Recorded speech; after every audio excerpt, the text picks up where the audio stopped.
Hi guys, Catmaster here, and today with a quick one-take video where I explain to you my League starter and my opinion so far, my progress so far, and give a little bit insight into why I chose the build, how you should level it, and what's good, what's up, because I haven't really made videos in a hot minute.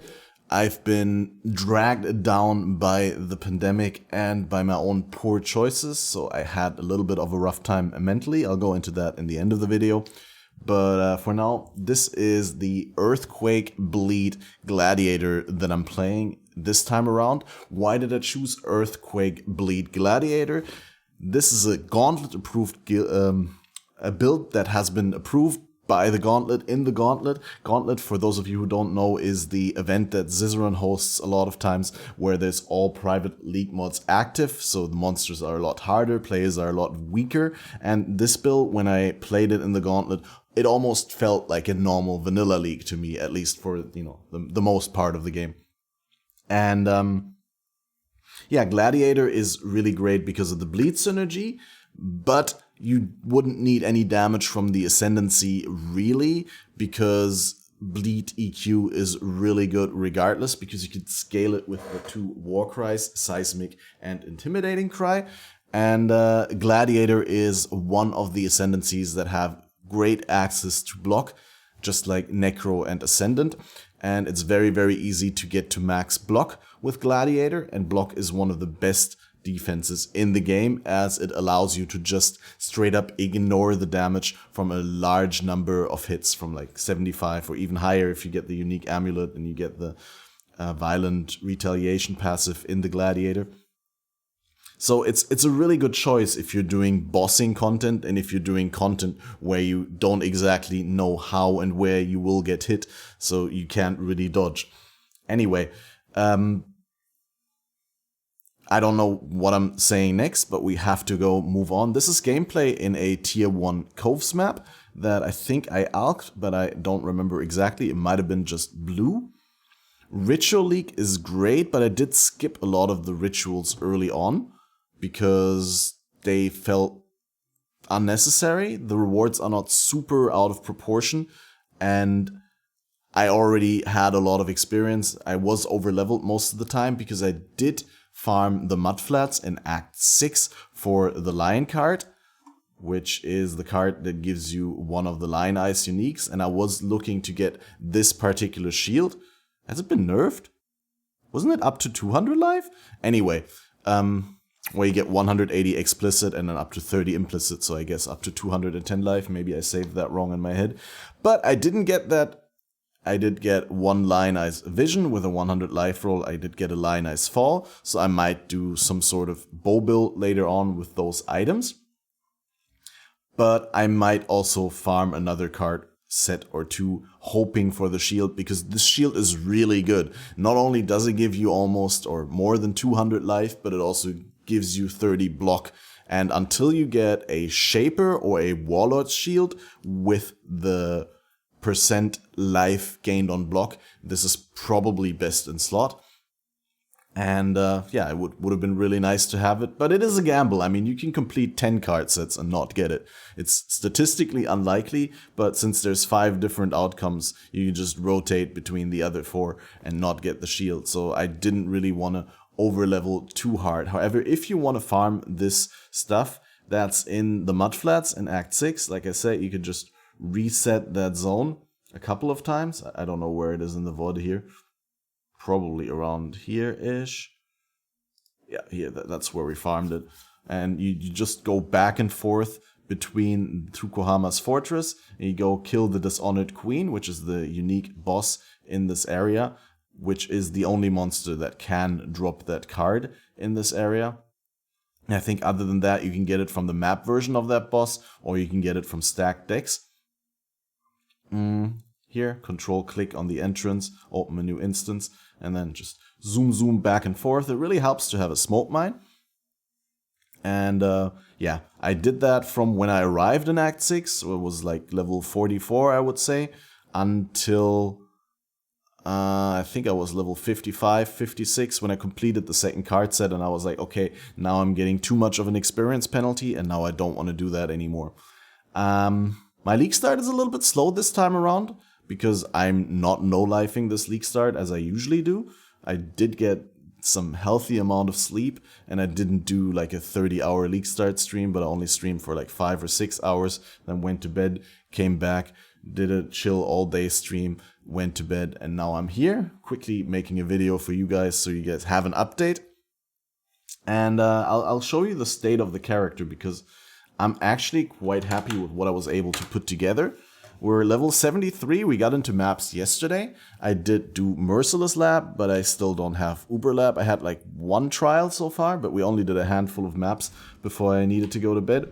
And I rolled a 5-link chest piece. I actually linked that myself because I didn't find any 5 links. But if you do a lot of rituals, you're very likely to get a 5-link. People told me that they had a lot of 6-socket 5-link items offered, and the way that the Ritual League works with how you can make down payments and defer the items until you can afford them, where you pay a little bit and then the item will reappear in a later ritual again at a lower cost. Eventually you can buy them. One guy in my chat even got a 6-link as early as Act 6, and he had to do all the rituals from then on in order to get the 6-link eventually. But yeah, now he's with the 6-link. And yeah, as you can see, pretty much average gear. The gloves are really trash. These gloves I actually used since Act 3. These are the gloves that I first started using when I started using Earthquake. Before Earthquake, we were using Splitting Steel, which is a projectile skill that you use with a melee weapon. So similar to Spectral Throw, but it's a lot stronger because it's a steel skill, and it gives you the Call of Steel and the Impale mechanic. And you can use it with swords and axes. So basically, before you're switching, you're gonna do, you know, this sort of stuff where you throw projectiles. And now, of course, I skipped to a point in the video where I don't throw projectiles. There you can see it. So I get frozen. But yeah, you throw projectiles and then you use Call of Steel to consume the Impale stacks and to stack up steel shards. And it's really good, really nice leveling. I linked it with Onslaught and Pierce and then replaced the Onslaught with Vicious Proj when it didn't have enough damage. But you can use Chance to Bleed, you can use Maim if you have red sockets in there. It's really decent. And if you keep upgrading your weapon, it doesn't really fall off. You can keep upgrading physical weapons, obviously by using the vendor recipes. I recommend going to the vendor recipe system page.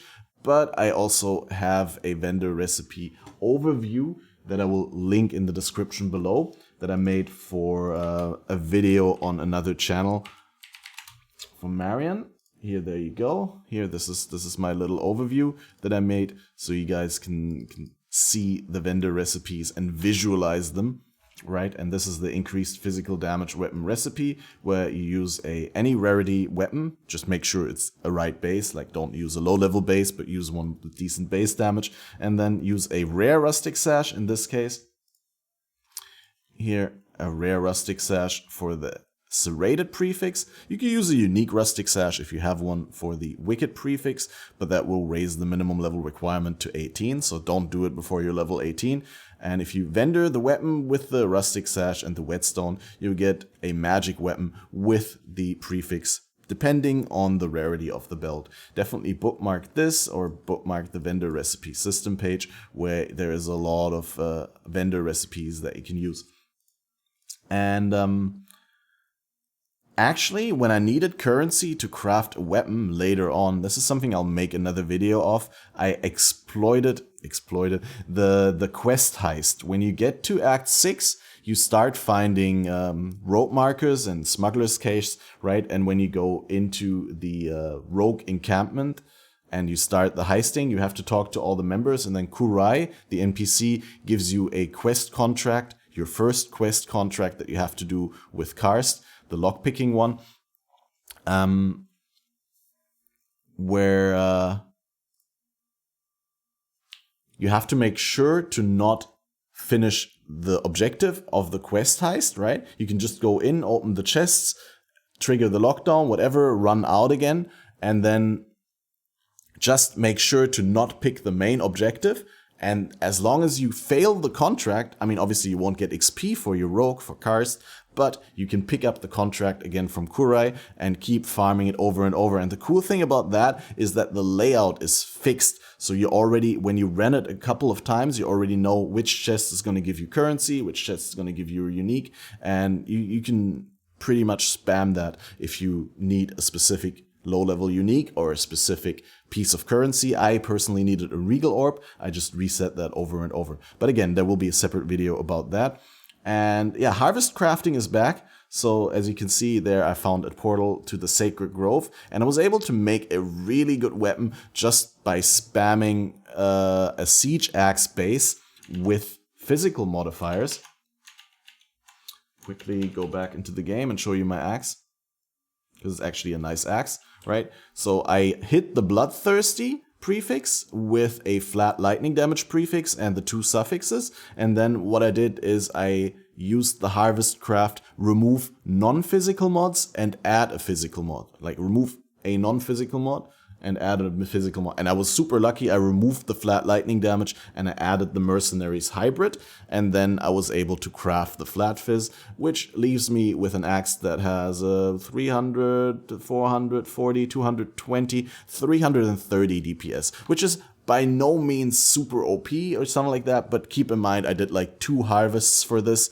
And I basically, as soon as I entered maps, I found the harvests and I got my 330 PDPS Siege Axe, which is insane.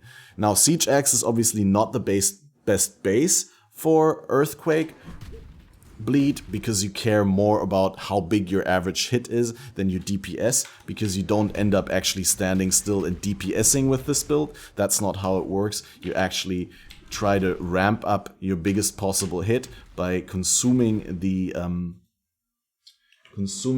exerts on your war cries, right? And timing them so that, right, when you have 1 exert left, and you want Fist of War to be up on the Earthquake, so that when you hit the ground, it's the biggest possible hit with a huge AoE, and therefore attack speed on the weapon doesn't matter for your damage. Obviously, it's great to have attack speed on the weapon for mobility skills if you're using an attack as a mobility skill. But if you're using an attack as a mobility skill, you also have to make sure that you craft the war cries cannot exert travel skills onto either amulet, ring, or belt, which currently I don't have space for. And I also kind of enjoy using Smoke Mine because it blinds enemies with the smoke cloud. It buffs my movement speed. I just like zooming around rather than leap slamming around. It's not that great. Although I've seen other people do leap slam and it's fairly fast, especially if you have a fast weapon with good explicit attack speed. Yeah, I was really happy to get the shield because this is 85 life gain on block. That's a tier 2 flat life gain on block. You cannot get percentage life gain on block on a regular shield. You need a Warlords or Shaper base for that.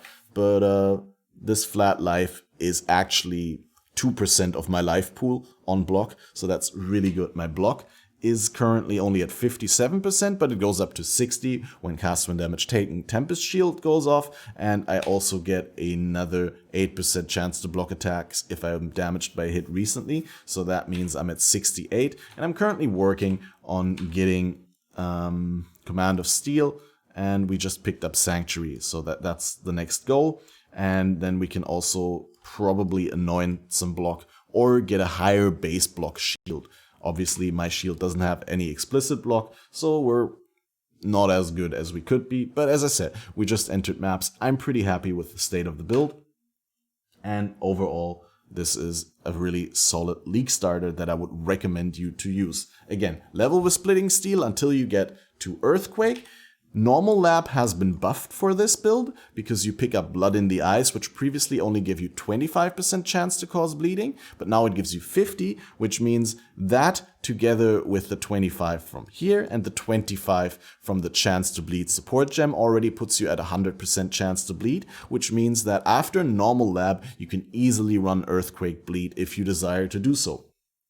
And yeah, pick up Dirty Techniques early on. I might not use that later, but it's a really good early buff because I have damage over time multiplier and bleeding inflicted by you deals damage faster. And also poisons with a 20% chance. So that's also great, right? Like on top of that. Actually, I'm not sure whether brutality excludes me from poisoning. No, it does poison damage. Not significant, but anyway. Trying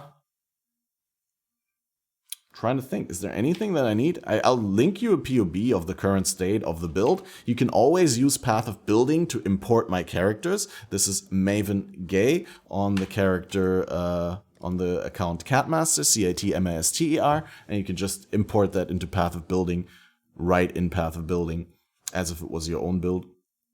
I'll try to include a paste bin down below, but as I said, this is work in progress. Don't follow this approach necessarily, because there will be still adjustments made to this. Yeah, I think that covers it.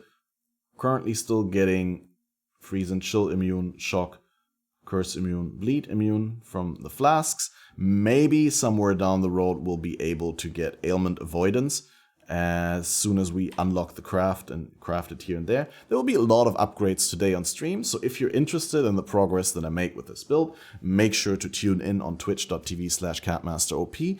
Leave a follow or a subscribe on the channel if you like this sort of videos. There will be more edited videos in the future, and for those of you who have been following me for a while now and subscribe to the channel. I mean, there's even though I didn't make content for an entire month on this YouTube channel, there has been people subbing every day. So thank you guys for the support. Thanks for showing interest in my content. And I promise as soon as I pull myself out of this little depressive hole that I'm in right now, which is due to a number of circumstances that I don't want to explain further in this video. Maybe I'll make a separate video, but in the end of this month, I'll move into a new apartment and a lot of problems will be resolved. I will resume to a more healthy schedule, do more healthy food, and do healthy workout, and I'm sure my productivity will increase by 10,000%.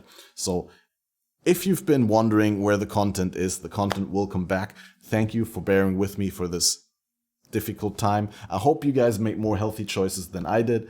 Guys, don't cancel your gym subscription. Don't start eating only takeout and instant food at home, because it's not a good idea. Make sure that you take extra care of yourself in these difficult times. And I mean it. And if there's anything, I think a lot of people are also not aware of that. If there's anything you want to talk to me about, my messages, my personal messages, PMs on Discord, on Twitter, are always open to anyone. So if there's anything I can help you with, join my Discord server, write me a PM or post in my Discord server. There's not just me, there's other helpful people around, and in general my Twitch chat is also really, really helpful. So even if I'm in full leveling mode and focusing on the game and focusing on not dying, I'll definitely be able to respond. Or if I'm not, then someone else will respond. Anyway, thank you guys for watching. There will be more videos in the future, and I'll see you once again.